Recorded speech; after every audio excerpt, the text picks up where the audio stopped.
Cassian's back, Krennic returns, and the Empire tightens its grip. But does Andor Season 2's opening arc soar like a TIE fighter, or stall out in a cannon of dialogue? Let's break it all down.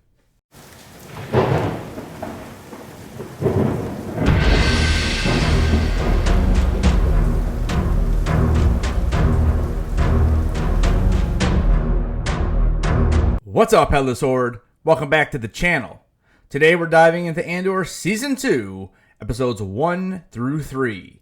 We're going to break down all the big moments, explore what worked, and talk about what didn't quite hit the mark in the first arc here in Season 2. Stick around to the end of the video where I'll share my personal take on each act and how I'm feeling about Andor going into the rest of the season.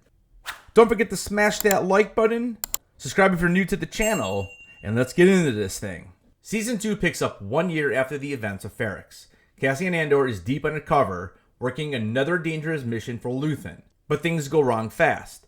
A miscommunication, a betrayal, and a desperate escape leave him stranded and disillusioned. He eventually makes contact with Luthen's allies, a new young rebel squad.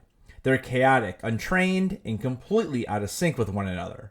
Cassian clearly doesn't trust them, and honestly, neither did I. Their scenes dragged a bit, but maybe that was the point, to show how badly a unified rebellion is needed. He doesn't say much, but when he does, people listen. It's quiet character work, the kind Diego Luna excels at. And while his arc feels secondary here, the groundwork is being laid for something bigger. Meanwhile, on Chandrila, Mon Mothma is front and center at her daughter Lyda's arranged wedding, a key political move that Mon deeply regrets. But the wedding isn't just a ceremony. It's cover for a series of secret rebel transactions and intelligent handoffs. But just when Mon thinks she has things under control, Tay Kolma, her once trusted ally, turns the pressure up. He wants compensation for his past risks. Suddenly, Mon's entire network is at risk of unraveling. This storyline sinks thanks to Genevieve O'Reilly's performance. She shows every ounce of Mon's pain, pride, and pressure in a glance. The writing here is sharp, layered with moral tension and political danger. As we check in with the Empire, we see that a powerful figure from the past, or should I say future, has now come back. We see Director Krennic as he returns, fresh from Rogue One, and he's eager to prove himself again.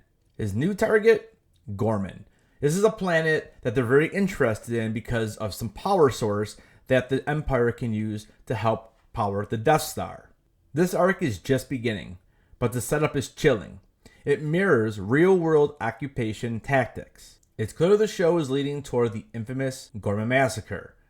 Now, to hold off on spoilers of what happens during that, I will stop there and we'll wait to see what happens. Next, we'll check in with Bix, Brasso, and Willman as they are all living after the aftermath of Season 1 on a farming planet. Their story is a tense cat-and-mouse game with Imperial patrols trying to crush any whisper of rebellion. The Empire is out looking for people who are illegal and do not have visas. The scenes with Bix are especially powerful.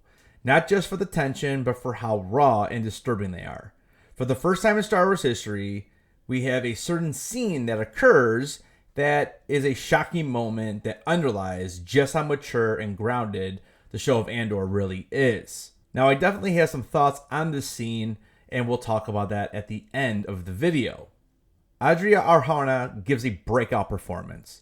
And after everything Bix has been through, she survived, and she's still fighting, but just barely. It's a heartbreaking moment, and it's easily one of the strongest arcs of this season so far. Dedra Meero and Cyril Karn, they're back. And somehow, some people are rooting for them. I am not one of them.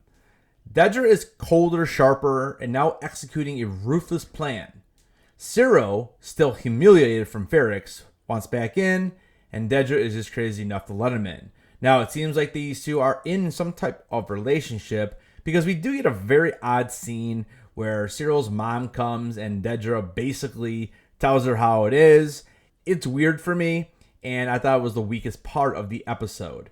Overall, their dynamic is weirdly compelling, I guess. The tension, the ambition, maybe even their attraction feels all twisted.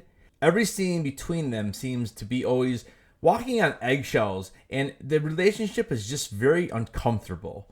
So we'll see where it goes, but again, this was my least favorite part of the entire episode. One of the strengths of Andor has always been its characters, and that continues here. We see Cassian return from a botched mission. His leadership is sharpened through struggle. His arc contrasts the bumbling chaos of the new rebel group he joins. Mon Mothma's scenes carry emotional weight as she deals with the consequences of marrying off her daughter. The tension with Tacoma adds real stakes to the politicking, making her arc one of the more engaging storylines early on. Bix's storyline ends up being the most gripping of the entire arc, and it helps explore how the Empire tightens its grip through cruelty and fear. The visuals of episodes 1 through 3, particularly episode 1, I thought were beautiful. But I'm still struggling to see where this $300 million budget is, because a lot of the action is short-lived. The other thing that really sets Andor apart from other Star Wars projects are definitely the tones and the themes. It's the writing, it's the acting. The show continues to treat its audience with respect, exploring moral gray areas, political oppression, and personal sacrifice in ways few Star Wars stories ever have. Like Breaking Bad or Game of Thrones, Andor never loses track of who its true villains are, but it still humanizes every player. The maturity is what makes the show special. I rewatched season 1 recently because I wanted to make a complete breakdown of the first season. I'll link that video down in the description, and you can click it up top as well. But overall, I ended up enjoying it more the second time. But I did think that the first arc was not that interesting, and I can see why I stopped kind of caring. The last 5 episodes to me were the best of what Andor offered. I'm hoping that season 2 will get better. Overall, I liked the 3 episodes, I just thought it was a bit slow. So what I'm going to do now is go through each of the main plot points, and I'll give you my thoughts and my takeaways. Let me know down in the comments what you guys think, and let me know if you agree or disagree. Act 1, Cassian's Mission. I love the TIE Fighter intro. I thought it was thrilling, well shot, and it had some real stakes. But honestly, I was more into the ship than the reason Cassian was even flying it. Why was he a test pilot? Who was Nia working with? Why did she turn on the Empire? These questions were left hanging, which bugged me. And don't even get me started on the rock, paper, scissors scene. It felt like a parody. This entire arc could have been told in about half the time. I understand that it shows Cassian landing in Yavin 4, which was a great Easter egg. And it shows us how difficult a rebellion is to start when you got so many different voices. Overall, it just seemed weird to have him in the first arc go on like a side mission. Then he ends up being probably where he was going to end up being anyways at the end of episode 3. To me, this one felt a little uneven. Act 2, the Chandrilian Wedding. Visually, this act was a feast. The wardrobe, the scope, the setting, all incredible. It gave me prequel vibes for sure, but plot-wise, it dragged. I get showing Mon spiraling with wine and regret, but the endless dialogue could have been trimmed for tighter pacing. I thought we just saw too much of Mon lubing up, dancing away, and again, I just felt it just dragged. Act 3, Krennic's Return. Easily my favorite part. Krennic coming back is a huge deal, and it immediately raises the stakes.